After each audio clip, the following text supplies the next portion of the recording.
आणि मला फक्त आपल्याला एवढंच सांगायचं आहे, मी फार लंब चौडं भाषण करण्यासाठी आलेलो नाही इथे. मला आपल्याला फक्त एवढंच सांगायचं आहे की येत्या 20 तारखेला कुठेही बेसावध राहू नका. ही सगळी मंडळी तुमचा फक्त गैरफायदा घेत आलेली आहेत. आता हात जोडून येतील, नंतर कुठे काय जातील घरंगळत तुम्हाला कळणार पण नाही, पत्ता पण लागणार नाही.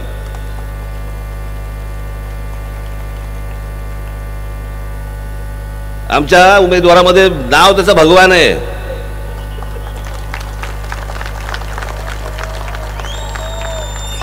पण भगवान एवढी एक गोष्ट लक्षात ठेवायची, परमेश्वर बघतोय तुझ्याकडे,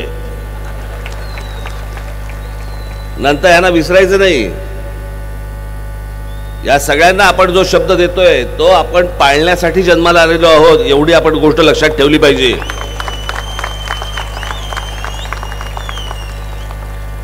म्हणून माझ्या सर्व माता भगिनींना, बांधवांना माझी विनंती आहे की येत्या 20 तारखेला कुठेही बेसावध राहू नका, कुठेही गाफील राहू नका. गेल्या 5 वर्षामध्ये तुमच्या मताचा जो अपमान झालाय तो विसरू नका. जो महाराष्ट्राच्या संपूर्ण राजकारणाचा खेळखंडोबा झालाय विसरू नका.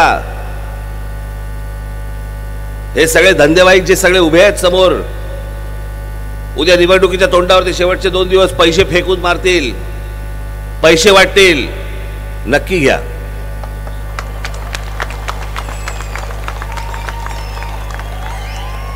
यांनी कोणाला तरी लुटलंच आहे, तुम्ही यांना लुटा आणि मतदान भगवानच्या मागे उभं करा.